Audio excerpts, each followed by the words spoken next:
Today, I'm talking about the self-sponsorship visa. What are the requirements of self-sponsorship visa and who is eligible for this? So, number one, if you're on a graduate leave to remain, or if you are on a dependent leave to remain, or if you are on any type of visa which allows you to work full-time, to be registered as self-employed, or which allows you to later on switch your visa into any other immigration route while in the UK. As from the past few weeks, I'm getting many queries from many of our clients that what are the general requirements of self-sponsorship visa. The most common confusion that is found in the people is that some people assume that there are certain investment requirements for self-sponsorship route, while this is not the case. So the most beneficial thing about self-sponsorship visa route is that you don't need to get your business endorsed, unlike innovator founder visa route. Secondly, there is no restriction on what type of business you can do in the UK. So you can do any type of business which can be related into any field. It can be a restaurant, it can be a shop, or it can be anything. There is absolutely no restriction on that.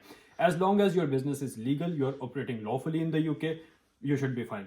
Furthermore, if you're planning to open a shop, like for example an off-license shop, you need a license to sell alcoholic and tobacco products. So these are the certain basic legal requirements that you need to fulfill in order to be eligible for a self-sponsorship visa route. Further, your company, the company which is registered in the UK, a legal entity with the company's house, your company should be paying you appropriate salary. So what I mean by appropriate salary is, as many of you are aware, that the basic threshold for the skilled worker visa is 38,700 a year.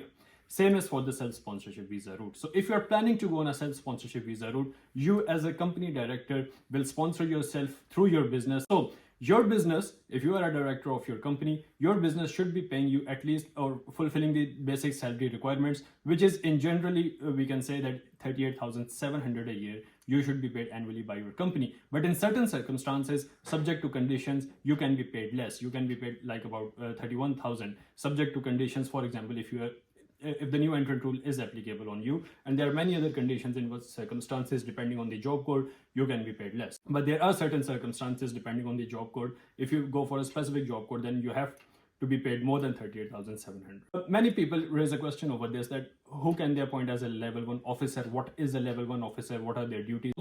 A level 1 officer, number one, be a British citizen or with indefinite leave to remain in the UK/settlement. So well, someone asked that, is it necessary to have a British person on the payroll? Yes, this is necessary. That British person should not be cannot be your business partner. Well, it can be if you want to, but it is not necessary. The British person, the settled person that you need to have, should be on your payroll, and that person will actually fulfill the duties of, you can say, HR manager, or overlook the recruitment process and deal with the compliance duties with the Home Office on day-to-day basis. So the British person, or the authorizing officer that I am talking about, should be your trusted person, because your business and the Home Office compliance duties do involve very crucial aspects that you need to deal with. And so the authorizing officer should have enough skills and experience to comply with the Home Office compliance duties in order to carry out your duties under the sponsor license requirement. As many people think about is that there is certain type of minimum or maximum investment required. Well, it's nothing like that. As long as you have a good business plan, you are able to demonstrate that in the circumstances, if your business is not generating enough profits or enough revenue, then still under those circumstances, you are able to fulfill your business requirements. You are able to keep your business running. You need to able to demonstrate actually that you are able to support yourself, you are able to keep your business running, you are able to pay the salaries of your employees without relying on the public funds. So these are the main basic general requirements that you need to fulfill in order to be eligible for a self-sponsorship visa route. So if you need any further assistance on the self-sponsorship visa route, you can contact RZ Immigration on the number that you can see on your screen. Thank you very much.